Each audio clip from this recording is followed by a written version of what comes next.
Hello, Ryan Fritz here with Science of Cardio, talking to you about cold therapy.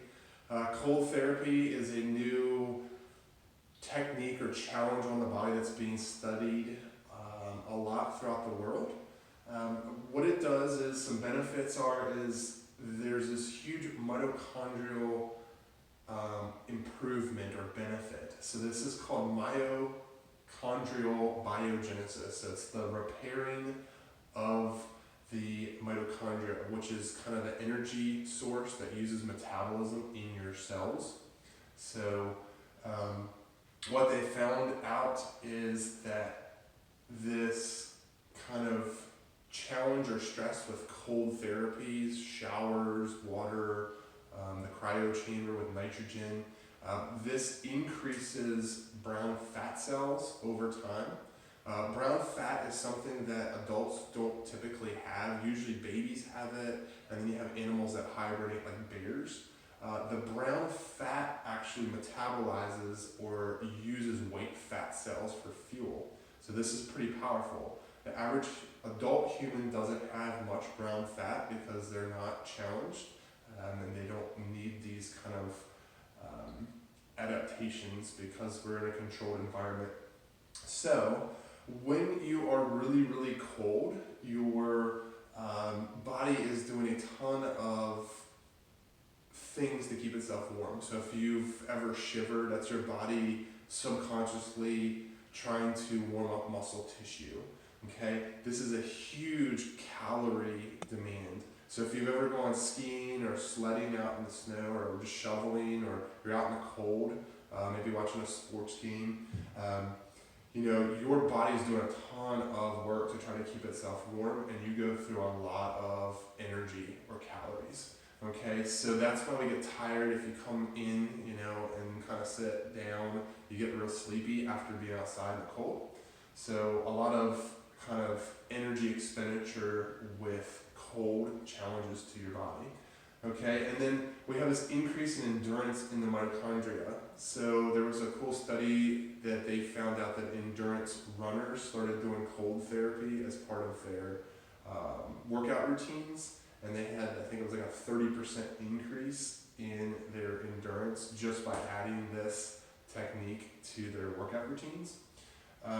There is some research being done, and there's a caveat. They're saying that if you do cold therapy right after a workout, it might diminish the benefits of inflammation. So inflammation is a good and bad thing.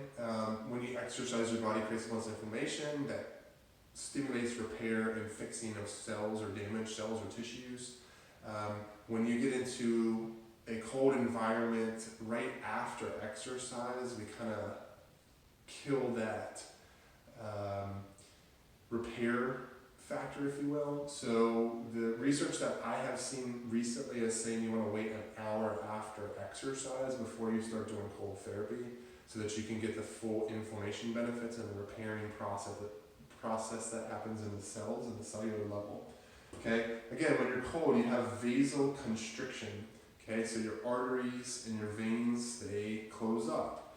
Typically when you get cold, your hands and your feet will get cold first. Okay, what happens is your body pushes blood to your vital organs. So this is why we get frostbite on our nose, our ears, our fingers, and our toes.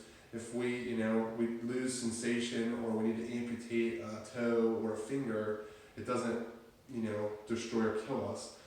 So the body pulls or pushes all the warmth and the blood to the vital organs so that we can survive or stay alive for preservation. Okay, they've also found that this is a huge increase in immunity. So people that are doing this type of adaptations or challenges for a long time are getting sick less and having some really tough cells that are fighting off kind of bacteria and viruses and things. Okay, again, when you get into a cold environment, it really helps with nerve repair, okay, and also nerve regeneration. There's some work and studies being done on dementia and concussions.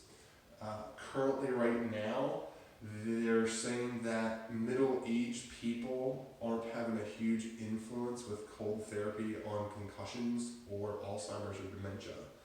The research at the current moment is stating that when you do it at a young age, your body is really prone or very good at kind of preventing dementia and Alzheimer's. So some pretty fascinating information. Hopefully we'll get some more research and find out some neat things in the future. And then finally, the science behind everything is kind of epinephrine and norepinephrine are these kind of hormones in your body.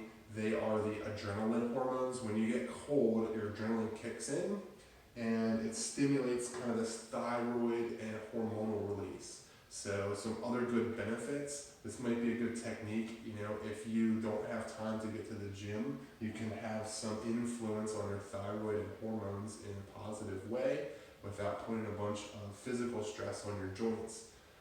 So if you have more questions or want more info, check me out at scienceofcardio.huntfit.